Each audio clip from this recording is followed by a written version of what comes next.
नमस्कार and welcome you all to DRX mentor. मैं हूं डॉक्टर जयंत। प्रीवियस वीडियो में हमने डिस्कस किए थे आरआरबी 2019 फार्मासिस्ट के 10 क्वेश्चन डिस्कस किए थे। इस वीडियो में हम डिस्कस करने वाले हैं next 10 question.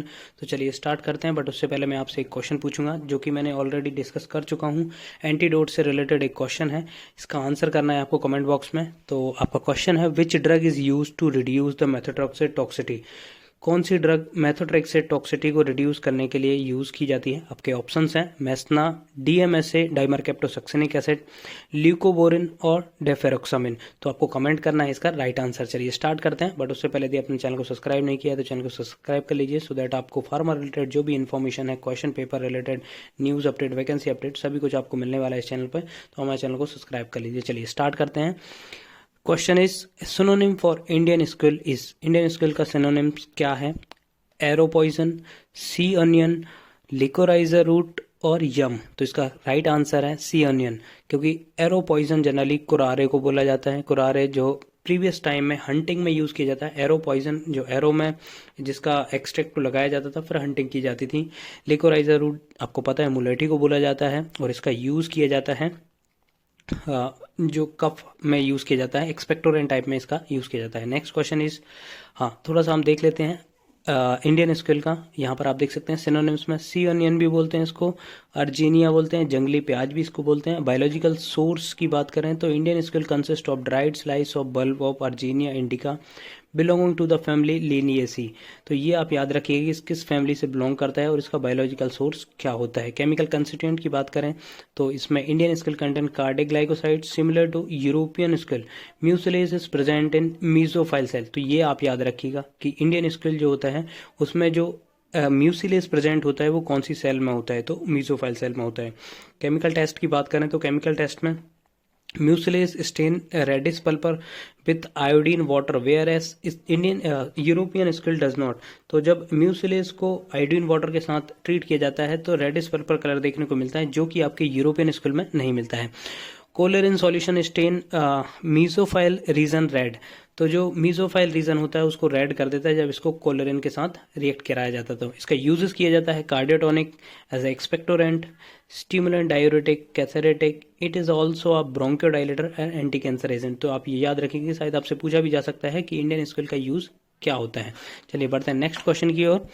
Buffers are added in the sterile product to maintain. तो बहुत ही सिंपल क्वेश्चन था। इसके ऑप्शंस थे विस्कोसिटी, आइसोटोनिसिटी, स्टेरिलिटी, पीएच। इसका राइट आंसर है पीएच। यहाँ पर एक टर्म्स है आइसोटोनिसिटी, जिसको समझना जरूरी है क्योंकि मोस्टली इसे क्वेश्चन पूछ लिए जाते हैं। ठीक है, तो तीन यहाँ पर टाइप के सॉल्यूशन होते हैं। एक आइसोटोनिक सॉल्यूशन होता है, एक हाइपरटोनिक सॉल्यूशन होता है, हाइपोटोनिक सॉल्यूशन होता है। आइसोटोनिक सॉल्यूशन यहाँ पर आप देख सकते हैं डायग्राम में भी, इनसाइड द सेल और आउटसाइड द सेल। जब दोनों में जो कंसंट्रेशन है सॉल्यूट का वो सेम होता है, यहाँ पे आप देख सकते हैं 20% solute concentration and 20% solute concentration. यदि दोनों साइड सेम होता है तो उसे आइसोटोनिक सॉल्यूशन कहते हैं। यहाँ पर आपसे मैं एक क्वेश्चन पूछूंगा, सोडियम क्लोराइड का कितने % सॉल्यूशन आइसोटोनिक होता है। बहुत बार ये पूछा भी जा चुका है, तो इसका कमेंट करके आप बताइएगा कि कितना % सॉल्यूशन आइसोटोनिक होता है। हाइपरटोनिक में क्या होता है कि जब आपका solute concentration outside the cell बहुत ज़्यादा होता है, 40% आप देख सकते हैं वो ज़्यादा होता है, तो उसको हाइपरटोनिक सॉल्यूशन बोलते हैं। हाइपोटोनिक कब होता है, जब सॉल्यूट का कंसंट्रेशन आउटसाइड द सेल बहुत कम होता है। देख सकते हैं आप यहाँ पे 10% और 90% वाटर है। तो ये दोनों ही कंडीशन जो है हाइपरटोनिक और हाइपोटोनिक, ये हार्मफुल होती हैं सेल के लिए। इन दोनों ही कंडीशन में जब हाइपरटोनिक होता है तो क्या करता है कि जो वाटर होता है इनसाइड वो मूव करता है सेल से आउटसाइड की ओर। लेकिन जो हाइपोटोनिक सॉल्यूशन होते हैं उनमें क्या करता है कि जो बाहर तो सॉल्यूट का कंसंट्रेशन कम होता है, इनसाइड द सेल सॉल्यूशन जो सॉल्यूट का कंसंट्रेशन ज़्यादा होता है, तो जो वाटर मूव करने लगता है, आप यहाँ पर देख सकते हैं आउटसाइड से सेल के अंदर, जिससे कि जब सेल के अंदर वाटर की क्वांटिटी बढ़ जाती है और सेल बस्ट कर जाती है। इसलिए जो सॉल्यूशन होते हैं आइसोटोनिक सॉल्यूशन होते हैं, जो भी हम प्रोडक्ट यूज़ करते हैं पेरेंटरली, है ना। तो ये आप क्वेश्चन बताइएगा कि कितना % NaCl सॉल्यूशन आइसोटोनिक होता है। बढ़ते हैं नेक्स्ट क्वेश्चन की ओर। Chapter 3 of drug and cosmetic act 1940 and rule 1945 give information about.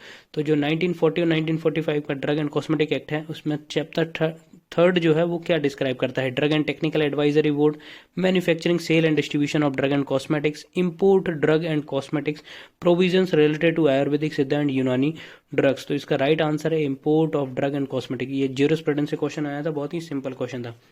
ठीक है, बढ़ते हैं नेक्स्ट क्वेश्चन की ओर। Aspirin should be used with cautious in कौन सी कंडीशन में कॉशियसली यूज करना चाहिए? फीवर की कंडीशन में, अस्थमा में, हेडेक में, टैकीकार्डिया में। तो आपको पता है फीवर की कंडीशन और हेडेक में जनरली एस्पिरिन प्रेफर की जाती है क्योंकि ये कॉक्स इनहिबिटर होती हैं। अस्थमा की कंडीशन में और टैकीकार्डिया से रिलेटेड कोई भी ऐसा इसका साइड इफेक्ट है नहीं है। अस्थमा में इसको कॉशियसली यूज करना चाहिए क्योंकि एस्पिरिन कॉक्स को इनहिबिट कर देता है, जिसके कारण कि सिस्टीनाइल ल्यूकोट्राइन्स होते हैं उनका लेवल बढ़ जाता है, जिससे कि अस्थमा प्रेसिपिटेट होता है, अस्थमा होने के चांसेस हो जाते हैं। तो अस्थमा की कंडीशन में बहुत कॉशियसली यूज करना चाहिए। ये क्वेश्चन बहुत बार जीपेट में पूछा जा चुका है, नाइपर में भी आ चुका है और आपको बहुत जगह फार्मासिस्ट में भी देखने को मिल सकता है। तो ये बहुत इंपॉर्टेंट क्वेश्चन है, इसको आप थोड़ा सा देख लीजिएगा। Next question is lignins are the constituent of. Lignin किसके कॉन्स्टिट्यूएंट? पोमीग्रेनेट्स के, लाइकोपिन्स के, सोए के, फ्लैक्सीड के। तो इसका राइट आंसर है फ्लैक्सीड। अब लिग्निन्स क्या होते हैं? लिग्निन्स होते हैं polyphenols. You can see here the lignins are the large group of low molecular weight polyphenols found in plant, जो कि प्लांट में पाए जाते हैं, particularly in seed, whole grains and vegetables. तो जो लिग्निन्स होते हैं वो पॉलीफिनॉल्स होते हैं और ये जनरली सीड्स में होते हैं, वेजिटेबल्स में होते हैं। ठीक है, next question, the liquid oral preparation of which one or two large doses of about 50 ml are given in a single dose container is known as linctus, tinctures, droughts, drop. तो इसका right answer है droughts. Linctus क्या होते हैं? तो linctus generally होते हैं syrup और sticky preparation containing medicament exerting a local action on the mucous membrane of the throat. तो जो कफ वगैरह की कंडीशन में जनरली लोकली थ्रोट इन्फेक्शन वगैरह की कंडीशन में भी इनका यूज किया जाता है। टिंचर्स क्या होते हैं? Tinctures are the concentrated herbal extract made by soaking the bark. तो ये एल्कोहलिक होते हैं जनरली। इनमें कोई भी जो मेडिकामेंट होते हैं, जैसे कि आपके जो ऑर्गेनाइज या फिर फार्माकोग्नोसी की ड्रग होती है, उनको सोक किया जाता है, फिर उनसे केमिकल कंस्टिट्यूएंट निकल के आते हैं, तो वो सॉल्यूशन जो होता है उसको टिंचर्स बोलते हैं। ठीक है, बढ़ते हैं नेक्स्ट क्वेश्चन की ओर। What compound is present in ashwagandha? Ashwagandha में कौन सा कंपाउंड प्रेजेंट होता है? Steroidal glycosides, steroidal lactones, terpenoid glycosides, terpenoid alkaloids. तो इसका राइट आंसर है स्टेरॉयडल लैक्टोन्स। तो इसका थोड़ा सा हम बायोलॉजिकल सोर्स वगैरह देख लेते हैं इसके, क्योंकि अश्वगंधा से बहुत ज़्यादा क्वेश्चन बनते हैं। तो यहाँ पर आप देख सकते हैं इसके सिनोनिम्स हैं withania root, ashwagandha, clustered winter cherry. तो ये आप याद रखिए, क्लस्टर्ड विंटर चेरी किसका सिनोनिम है? अश्वगंधा का। इसका बायोलॉजिकल सोर्स है dried root and stem base of withania somnifera. Family याद रखिए, कई बार फैमिली पूछ ली जाती है, सोलेनेसी। केमिकल कंस्टिट्यूएंट की बात करें तो इसमें मेन जो एल्कलॉइड होता है वो विथानिन होता है। ठीक है, as a main chemical constituent, and somniferin इसमें होता है, और अदर कंस्टिट्यूएंट भी होते हैं, उनके बारे में जनरली पूछा नहीं जाता है। यहाँ पे आप देख सकते हैं स्टेरॉयडल लैक्टोन होता है, और जो स्टेरॉयडल लैक्टोन होता है, the leave contain steroidal lactone commonly known as withanolides. तो ये याद रखिएगा आप कि जो स्टेरॉयडल लैक्टोन होते हैं उनको हम क्या कहते हैं? विथानोलाइट्स भी बोलते हैं। बताएं नेक्स्ट क्वेश्चन की ओर। Commonly used spices clove is obtained from. तो ये बहुत ही सिंपल क्वेश्चन है। फ्लावर बर्ड से, राइजोम से, रूट से, लीफ से। तो ये मिलता है जनरली फ्लावर बर्ड से। तो इसके थोड़े से बायोलॉजिकल सोर्स देख लेते हैं। ये आप देख सकते हैं क्लोव का बायोलॉजिकल सोर्स होता है यूजीनिया कैरोफाइलस, फैमिली मार्टेसी होती है। केमिकल कंस्टिट्यूएंट इसमें यूजिनॉल 70%। ये क्वेश्चन ऑलरेडी पूछा जा चुका है, ESIC 2016 के पेपर में ये क्वेश्चन आ चुका है, और जीपेट में भी कई बार पूछा जा चुका है कि इसमें कौन सा केमिकल कंस्टिट्यूएंट मेनली होता है। तो ये याद रखिएगा आप। यूज़ किया जाता है डेंटल एनाल्जेसिक। हाँ, इससे भी इसका आ चुका है कि क्लोव ऑयल कहाँ पर यूज़ किया जाता है?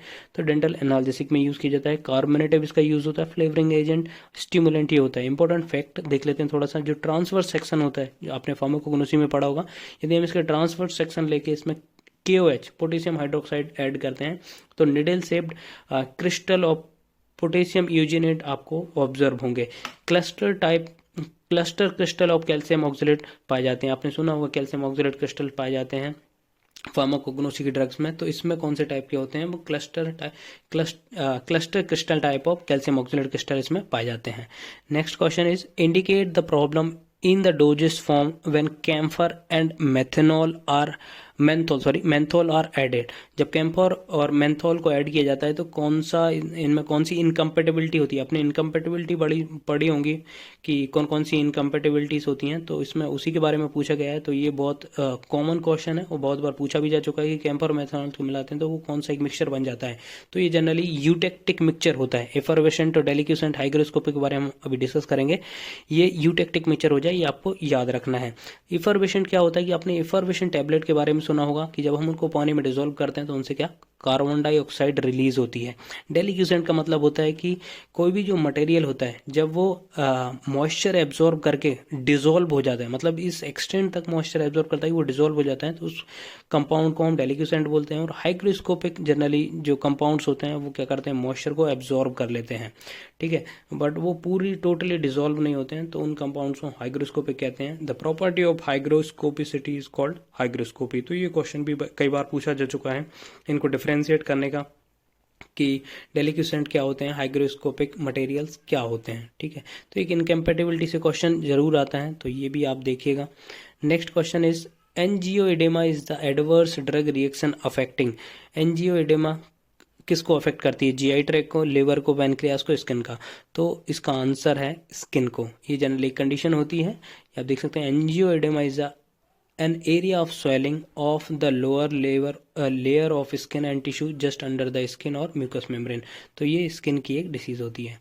आई होप आपको ये वीडियो इन्फॉर्मेटिव लगा होगा। इन्फॉर्मेटिव लगा हो तो प्लीज़ सब्सक्राइब करिए, वीडियो को लाइक करिए, शेयर करिए एंड कमेंट करिए। थैंक यू, नमस्कार।